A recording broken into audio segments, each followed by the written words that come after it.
Good morning. It's Wednesday morning. Today we read from Matthew 27:45 through 56.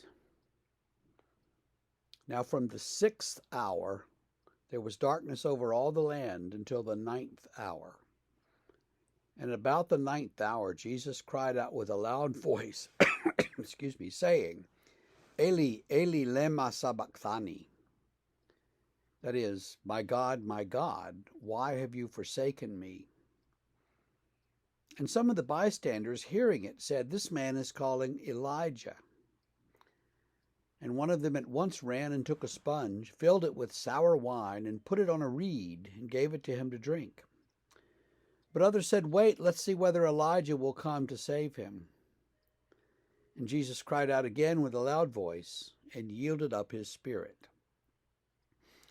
And behold, the curtain of the temple was torn in two from top to bottom, and the earth shook, and rocks were split. The tombs also were opened, and many bodies of the saints who had fallen asleep were raised. And coming out of the tombs after his resurrection, they went into the holy city and appeared to many. When the centurion and those who were with him, keeping watch over Jesus, saw the earthquake and what took place, they were filled with awe and said, Truly, this was the Son of God. There were also many women there looking on from a distance, who had followed Jesus from Galilee, ministering to him, among whom were Mary Magdalene, Mary the mother of James and Joseph, and the mother of the sons of Zebedee. So there's a lot here. A lot of it is symbolic and a lot of it is interesting for us. So we'll just walk through it, okay? The 6th hour would be around noon. Sunup is roughly 6 a.m. Noon is the 6th hour. The 9th hour is 3 p.m. So it's just hours from sunrise. So it was dark from noon till 3. And about 3 o'clock, Jesus cried out in this Aramaic, Eli, Eli, lema sabachthani. My God, why have you forsaken me? Which is also Psalm 22, the way it begins. Jesus, like all well-trained young Jewish men of the time, was praying the Psalms as he was hanging there suffering, trying to stay, to focus his mind and keep his mind on God and not on his pain. And so he got to Psalm 22 and he said it out loud. The people who heard it didn't recognize it necessarily as Psalm 22. They thought, well, he's calling Elijah, Eli, Eli, where's Elijah? And they said, well, let's wait and see if he'll come and save him. He doesn't. They filled a sponge with sour wine and held it up to his lips, and here he drank it to fulfill a prophecy from somewhere in the Old Testament. There's so many of them. And he cried out and yielded his spirit, so he died around 3 o'clock in the afternoon. Then the curtain of the temple, which separates the part of the temple that the priests go into to do the sacrifices, from the Holy of Holies. And the Holy of Holies is where the Ark of the Covenant is, or supposed to be, allegedly is.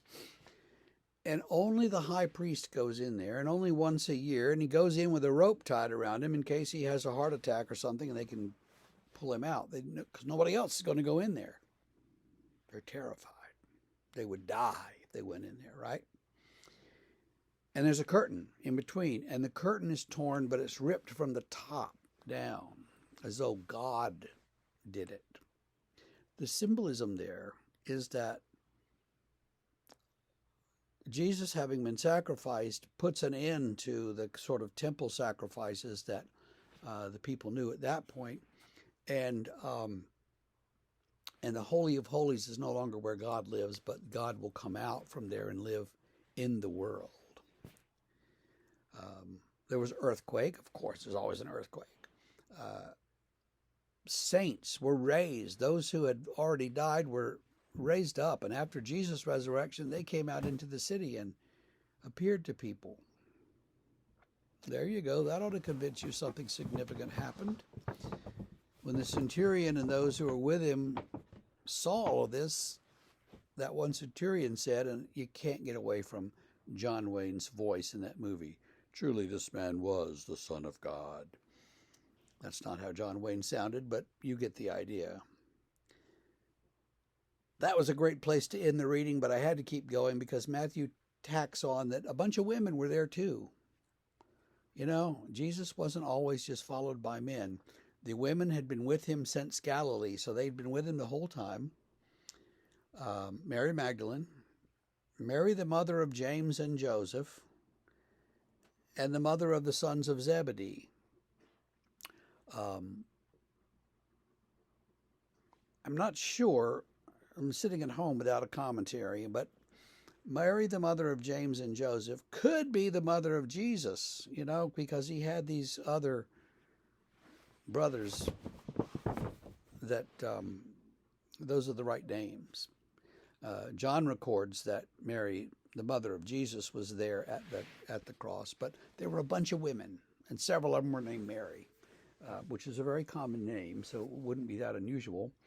And they were all there too. And Matthew includes that to let us know that the women were there and were participants in this whole drama, and were had been a part of ministering to Jesus as he went from town to town, and they were there when he died.